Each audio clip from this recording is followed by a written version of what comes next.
नमस्कार दोस्तों, बहुत बहुत स्वागत है आप सभी का तुल्यारेस के इस डिजिटल प्लेटफॉर्म पर। और जैसा कि हमने शुरू किया है इंडियन कॉन्स्टिट्यूशन का एक फाउंडेशन बैच। दोस्तों, ये फाउंडेशन बैच आरएएस भर्ती परीक्षा और यूपीएससी और ऐसी भर्ती परीक्षाएं जहां पर आपसे इंडियन कॉन्स्टिट्यूशन के क्वेश्चन पूछे जाते हैं, सबके लिए बहुत ही इंपॉर्टेंट है। और दोस्तों, इस बैच में अपने अध्ययन कर रहे हैं कंप्लीट सिलेबस का, यानी पूरा इंडियन कॉन्स्टिट्यूशन अपने करने वाले हैं और फुल डिटेल में अपने करने वाले हैं, और इतना डिटेल में कि कोई भी क्वेश्चन आपका इसके बाद में छूटेगा नहीं। तो चलिएगा शुरू करें आज की क्लास को और बात करते हैं हम सबसे पहले भारतीय स्वतंत्रता अधिनियम 1947 के विषय में।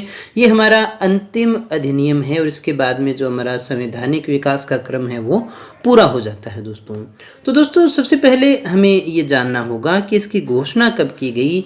तो 20 फरवरी 1947, ये डेट दोस्तों याद रखने वाली है, यहाँ से क्वेश्चन आ जाते हैं। तो 20 फरवरी 1947 को ब्रिटिश प्रधानमंत्री एटली ने यह घोषणा की थी कि 30 जून 1947 को भारत में ब्रिटिश राज्य समाप्त हो जाएगा। कब की गई घोषणा? तो 20 फरवरी 1947 को। कब की गई दोस्तों? 20 फरवरी 1947 को। और स्वतंत्र कब होना है? 30 जून 1947 को ये कहा कि ब्रिटिश राज्य है जो समाप्त हो जाएगा और उसके बाद में जो सत्ता है वो उत्तरदायी हाथों में सौंप दी जाएगी, यानी उत्तरदायी सरकार की स्थापना यहाँ पर हो जाएगी दोस्तों। तो यहाँ पर एक तो हमें एटली का नाम याद रखना है। उस समय ब्रिटिश प्रधानमंत्री कौन थे? तो एटली हुआ करते थे। और कब की गई घोषणा? 20 फरवरी 1947 को। इसके बाद में दोस्तों क्या हुआ कि जो मुस्लिम लीग थी, मुस्लिम लीग ने इसका विरोध किया, इसका जो है इसके विरोध में आंदोलन किया और भारत के विभाजन की बात कही दोस्तों। यहाँ एक राज्य की बात थी, लेकिन मुस्लिम लीग है जो भारत का विभाजन चाहती थी, भारत और पाकिस्तान के रूप में। तो यहाँ पर वो जो है आंदोलन करती है और भारत के विभाजन की बात कहती है। 3 जून 1947 को सरकार फिर स्पष्ट करती है कि 1946 में गठित संविधान सभा द्वारा बनाया गया संविधान क्षेत्र उन क्षेत्रों में लागू नहीं होगा जो इसे स्वीकार नहीं करेंगे। तो 3 जून 1947 को सरकार क्या कहती है कि 1946 में जो हमारी संविधान सभा बनाई गई है भारत के लिए, उसके द्वारा बनाया गया संविधान उन क्षेत्रों पे अपने लागू नहीं करेंगे जो इसे स्वीकार नहीं करता, यानी पाकिस्तान जैसे क्षेत्रों में वो लागू नहीं होगा, यानी इस संविधान को जो स्वीकार न करना चाहे उस पर यह लागू नहीं होगा। ऐसी घोषणा 3 जून को सरकार के द्वारा की गई। और उसी दिन 3 जून 1947 को लॉर्ड माउंटबेटन ने विभाजन की योजना भी प्रस्तुत की थी दोस्तों, जिसे हम माउंटबेटन योजना के नाम से जानते हैं। तो 3 जून की है डिकी बर्ड प्लान। तो ये जो है माउंटबेटन के द्वारा घोषणा की गई थी। कब की गई? 3 जून 1947 को, जिसे माउंटबेटन योजना के नाम से जानते हैं। और इस योजना को कांग्रेस ने भी स्वीकार कर लिया और मुस्लिम लीग के द्वारा भी स्वीकार कर लिया गया था। और इस प्रकार से जो है भारतीय स्वतंत्रता अधिनियम 1947 बनकर लागू होता है दोस्तों। आगे थोड़ा सबसे पहले हम इसका एक ओवरव्यू देख लेते हैं, फिर हम इसके जो प्रावधान है उसके विषय में भी डिस्कस करने वाले हैं।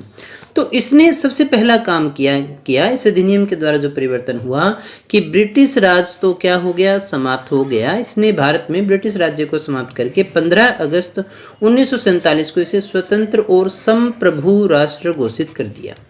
तो इस अधिनियम के द्वारा क्या हुआ? एक तो ब्रिटिश राज जो है वो समाप्त हो गया और 15 अगस्त 1947 को स्वतंत्र और संप्रभु राष्ट्र घोषित कर दिया गया। इसने भारत को 2 स्वतंत्र डोमेनियनों, एक तो संप्रभु राष्ट्र भारत और पाकिस्तान के रूप में सृजित किया, और जिन्हें ब्रिटिश राष्ट्रमंडल से अलग होने की स्वतंत्रता थी। समझिएगा इस बात को।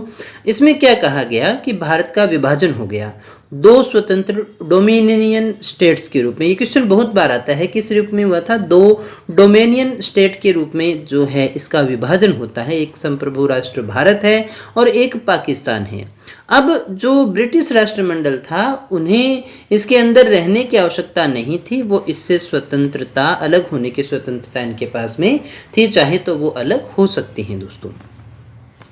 15 अगस्त के बाद ब्रिटिश संसद में ये जो है अधिनियम पारित होता है और और ये कहा गया कि 15 अगस्त के बाद ब्रिटिश संसद में पारित हुआ कोई भी अधिनियम दोनों डोमिनियनों पर तब तक लागू नहीं होगा जब तक वे इस पर कानून मानने वाला कोई कानून न बना ले। क्या कहा दोस्तों, समझिएगा इस बात को कि 15 अगस्त के बाद में ब्रिटिश संसद में अगर कोई भारत या इनके लिए कोई अधिनियम पारित होता है तो वो इन दोनों डोमिनियनों पर लागू नहीं होगा। पहले देखिएगा क्या होता था कि संसद में, ब्रिटिश संसद में जो पारित होता था वो यहाँ लागू हो जाता था। तो अभी क्या कहा गया कि 15 अगस्त के बाद में कोई भी अधिनियम जो ब्रिटिश संसद में पारित होगा वो यहाँ लागू नहीं होगा। कब तक लागू नहीं होगा? जब तक ये डोमिनियन स्टेट खुद उसे लागू करने का कोई कानून न बना ले। यानी एक प्रकार से पूरी तरह से स्वतंत्रता इन्हें दे दी गई थी दोस्तों। और जब तक संविधान का निर्माण नहीं होता है, जब तक भारत का संविधान नहीं बनता है, तब तक 1935 का अधिनियम ही आधार होगा और 1935 के अधिनियम के अनुसार ही शासन कार्य जो है वो चलता रहेगा दोस्तों। तो ये प्रावधान इसमें किए गए। एक तो ब्रिटिश राज समाप्त हो गया, दो डोमिनियन स्टेट में इसको बांटा गया भारत और पाकिस्तान के रूप में, और ये कहा गया कि कानून इसके ब्रिटिश संसद के कानून अब इसके ऊपर लागू नहीं होंगे और जब तक संविधान नहीं बनता है हम 1935 के संविधान के हिसाब से चलते रहेंगे। अब इसमें कहा एक और बात कि जब तक चुनाव नहीं होते हैं तब तक जो हमारी संविधान सभा है वो संविधान सभा संसद का कार्य भी करेगी, यानी संविधान सभा दोनों कार्य करेगी, संविधान बनाने का भी और एक प्रकार से कार्यपालिका का काम भी, विधायिका का काम भी वो यहाँ पर कर रही है दोस्तों। ब्रिटिश महारानी की जो केसरे हिंद की उपाधि है वो भी क्या हो जाएगी, समाप्त हो जाएगी। देसी रियासतों के साथ भी ब्रिटिश संधियां हैं जो वो भी क्या कर दी गई, समाप्त कर दी गई। तो इतने सारे जो परिवर्तन है वो भारतीय स्वतंत्रता अधिनियम के द्वारा होते हैं दोस्तों। अब इसके बाद में दोस्तों आगे बढ़ते हैं हम और देख लेते हैं भारतीय स्वतंत्रता अधिनियम 1947 के मुख्य प्रावधान कौन कौन से थे। तो माउंटबेटन योजना के अनुसार ब्रिटिश संसद ने भारतीय स्वतंत्रता अधिनियम पारित किया था। इसकी धाराएं जो थी वो इस प्रकार से थी कि इस अधिनियम के द्वारा भारत और पाकिस्तान नामक दो अधिराज्यों को, डोमिनियन स्टेट को जन्म दिया गया और ये निश्चित किया गया कि ये दोनों राज्य स्वतंत्र सत्ताधारी होंगे और ब्रिटिश सरकार इन दोनों राज्यों की संविधान सभाओं को अपने अपने देश का विधान निर्माण करने की पूर्ण स्वतंत्रता प्रदान करती है। तो क्या कहा गया कि इस अधिनियम में यह प्रावधान हुआ कि भारत और पाकिस्तान दो अधिराज्य होंगे, दोनों स्वतंत्र होंगे, ब्रिटिश सरकार की ओर से स्वतंत्र होंगे, दोनों अपने अपने विधान बना सकेंगे, इसकी पूरी स्वतंत्रता इसके द्वारा इन्हें प्रदान की गई थी। दूसरी बात यह भी निश्चित किया गया कि प्रत्येक अधिराज्य, चाहे भारत हो चाहे पाकिस्तान हो, वहां के मंत्रिमंडल की सलाह के आधार पर, जो वहां का मंत्रिमंडल कहेगा उसकी सलाह के आधार पर एक गवर्नर जनरल की नियुक्ति सम्राट के द्वारा की जाएगी।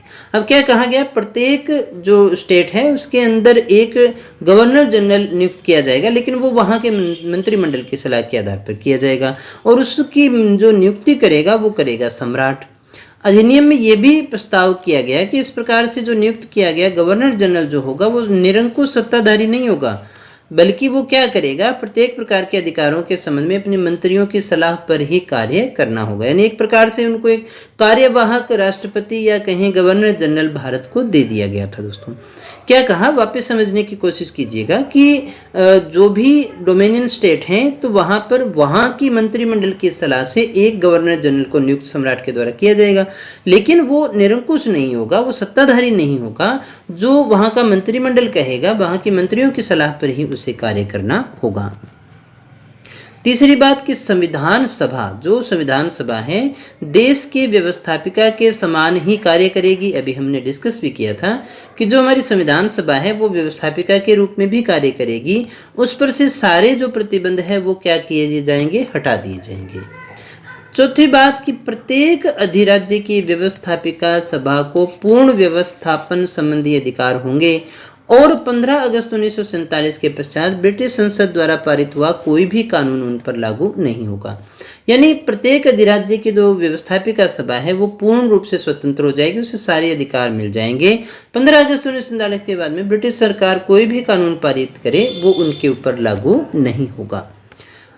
ये भी कहा गया, इन दोनों अधिराज्यों के प्रदेशों का वर्णन भी इसमें किया गया था, यानी भारत में बम्बई, मद्रास, उत्तर प्रदेश, संयुक्त प्रांत, बिहार, उड़ीसा, पूर्वी पंजाब, पश्चिम बंगाल, मुस्लिम क्षेत्रों को छोड़कर असम, दिल्ली, अजमेर, मेवाड़ और कुर्ग जो है वो भारत में रखे गए। पाकिस्तान में पूर्वी बंगाल, पश्चिमी पंजाब, सिंध, बलूचिस्तान, उत्तरी पश्चिमी सीमा प्रांत और असम के जो मुस्लिम क्षेत्र हैं इनको शामिल किया गया। ये भी इस अधिनियम के द्वारा स्पष्ट किया गया था दोस्तों। और एक बड़ी बात कि भारत मंत्री, जिसकी अपने अभी तक बात कर रहे थे, भारत मंत्री का पद भी अब क्या हो गया, समाप्त हो गया, उसको भी एंड कर दिया, समाप्त कर दिया। जब तक दोनों राज्यों के नवीन संविधान बने, ये कहा गया कि जब तक दोनों स्टेट जो है अपने संविधान नहीं बना लेते तब तक दोनों अधिराज्य और उनके जो प्रांत हैं वो 1935 के भारत सरकार अधिनियम के अनुसार अपना शासन चलाएंगे। अब सरकार चाहे तो वो, और अगर वो चाहें तो इस अधिनियम के अंदर कोई संशोधन भी कर सकते हैं, यानी जो प्रशासन चलाना है वो अपने हिसाब से 1935 के हिसाब से चलाएंगे और उसमें कोई संशोधन करना हो तो भी वो कर सकते हैं। देसी राज्य जो हैं, इसके अलावा देखो कौन से रह गए, देसी राज्य हो गए, उनके ऊपर से ब्रिटिश सरकार की सर्वोच्च सत्ता जो है क्या हो जाएगी, समाप्त हो जाएगी और देसी राज्य अपना विधान संबंधी निर्णय करने के लिए स्वतंत्र होंगे। यानी देसी राज्य अब स्वतंत्र होंगे कि उन्हें क्या करना है। भारत वाला मानते हैं अपना बनाना है, उनको क्या करना है, तो ब्रिटिश प्रांत हो गए और देसी राज्य हो गए। तो देसी राज्यों को भी विधान संबंधी निर्णय करने के लिए स्वतंत्रता दी गई। अब दोनों उपनिवेशों की विधानसभाओं को यह निर्णय का अधिकार प्रदान किया गया कि भारत और पाकिस्तान ब्रिटेन से संबंधित उपनिवेश रहेंगे या पूर्ण रूप से स्वतंत्र राज्य रहेंगे। अब ये उपनिवेश ब्रिटेन के रहें न रहें, ये भारत और पाकिस्तान पे छोड़ दिया गया कि वो चाहें तो ब्रिटेन के उपनिवेश रह सकते हैं और अगर नहीं चाहते तो फिर वो नहीं भी रह सकते हैं दोस्तों। 15 अगस्त 1947 के बाद अधिराज्यों के प्रांतों पर ब्रिटिश सरकार का कोई नियंत्रण नहीं होगा। ब्रिटिश सम्राट की पदवी से भारत सम्राट जो शब्द था उसको भी हटा दिया गया। इन नवीन अधिराज्यों के साथ ब्रिटिश सरकार के संबंधों को संचालित करने का दायित्व किसके पास में सौंपा गया, औपनिवेशिक विभाग के साथ। यानी जो नए डोमेनियन स्टेट बने हैं उनके साथ कैसा व्यवहार करना है, कैसे क्या काम करना है, तो ब्रिटिश सरकार के साथ कैसे संबंध होंगे, उनको चलाने के लिए एक औपनिवेशिक विभाग की स्थापना कर दी गई, उसको ये काम सौंप दिया गया। अधिराज्यों के द्वारा निर्मित कानून ही अंतिम माने जाएंगे। सम्राट के उन्हें स्वीकार, अस्वीकार या आरक्षित करने का कोई अधिकार नहीं है। यानी जो स्टेट कानून बनाएंगे, अधिराज्य जो कानून बनाएंगे, भारत पाकिस्तान जो अपने अपने कानून बनाएंगे वही होंगे। सम्राट उन्हें न तो स्वीकार कर सकता है न अस्वीकार कर सकता है, न ही उन्हें आरक्षित कर सकता है, कोई अधिकार उसके पास में नहीं रहेगा। भारतीय नागरिक सेवा के जो सदस्य 15 अगस्त 1947 के पूर्व ब्रिटिश राज्य के अधीन काम कर रहे थे उनके सेवा व शर्तें परिलाभ वही होंगे जो उन्हें स्वतंत्रता से पहले प्राप्त थे। अब इसने ये कहा कि भारतीय नागरिक सेवा के जो अधिकारी हैं, जो लोग हैं, जो सदस्य हैं, वो कार्य कर रहे हैं, तो उनकी सेवा परिलाभ वही रहेंगे जो उनको 15 अगस्त से पहले मिल रहे थे, ब्रिटिश राज्य में मिल रहे थे, जो स्वतंत्रता से पहले थे। अब हम इसके बाद में देख लेते हैं इस अधिनियम के दोष क्या रह गए, यानी इसका हमें नुकसान क्या हुआ। पहला तो यही कि जहां भारत को स्वतंत्रता प्राप्त हुई वहीं भारत का विभाजन भी इसी अधिनियम के द्वारा होता है, नंबर 1 बात। दूसरी बात, भारतीय उपमहाद्वीप की राष्ट्रीय एकता जो थी वो इसके द्वारा क्या हो गई, समाप्त हो गई। पूरा उपमहाद्वीप एक हुआ करता था दोस्तों। तीसरी बात, देशी रियासतों का भी झंझट हो गया, उनके एकीकरण की भी समस्या उत्पन्न हो गई, उनको भी एक करना था। अब यहाँ देखिए भारत और पाकिस्तान दो देश ही नहीं बने थे, बल्कि भारतवर्ष को भारत, पाक और देशी रियासतों के रूप में बांटा गया था। 600 देशी रियासतें भी थी, उनका भी एकीकरण करना था, उनको भी शामिल करने का काम था दोस्तों। तो इतना बड़ा डिवाइडेशन हमारे यहाँ हुआ था। इस अधिनियम के अनुसार 14 अगस्त 1947 को पाकिस्तान और 15 अगस्त 1947 को भारत को स्वतंत्रता प्राप्त हो गई। मोहम्मद अली जिन्ना पाकिस्तान के और माउंटबेटन भारत के गवर्नर जनरल बने थे दोस्तों। इसके बाद में दोस्तों हम बात कर लेते हैं इसके महत्व के विषय में। तो पहला जो आता है इसका इम्पोर्टेंस वो ये है कि इस अधिनियम ने माउंटबेटन योजना को विधिक रूप प्रदान किया, नंबर 1 बात। दूसरी, कि ब्रिटिश शासन को समाप्त करके भारत को स्वतंत्र किया, ये भी जरूरी बात थी। तीसरी बात कि इसने राष्ट्रीय आंदोलन को स्वतंत्रता परिणति तक पहुंचाया। जो हमारा राष्ट्रीय आंदोलन चल रहा था वो इसी अधिनियम के द्वारा स्वतंत्रता प्राप्त करता है। देखने में छोटा है लेकिन बात को स्वतंत्रता इसी से मिली है ना, तो फिर आप देख सकते हैं कि ये कितना ज़्यादा इंपॉर्टेंट था। तो दोस्तों इस प्रकार से हमने देखा कि 1947 का जो हमारा अधिनियम है उसमें कौन कौन से प्रावधान थे और हमें क्या क्या जानना था। तो दोस्तों इसी के साथ ही हमारा भारतीय संविधान का जो संवैधानिक विकास क्रम था वो समाप्त होता है। नेक्स्ट वीडियो में हम बात करेंगे भारतीय संविधान की विशेषताओं के संबंध में। दोस्तों अगर आपको वीडियो अच्छा लगा हो, आप हमारे साथ में जुड़ना चाहते हैं तो वीडियो को लाइक कर देना, चैनल को सब्सक्राइब कर देना, क्योंकि इस तरह की क्वालिटी एजुकेशन वीडियो केवल आपको यहीं पर मिलने वाले हैं। तो दोस्तों मिलते हैं नेक्स्ट वीडियो में कुछ और नए तथ्यों के साथ, कुछ और जानकारी के साथ। तब तक बने रहे हमारे साथ। Thank you very much.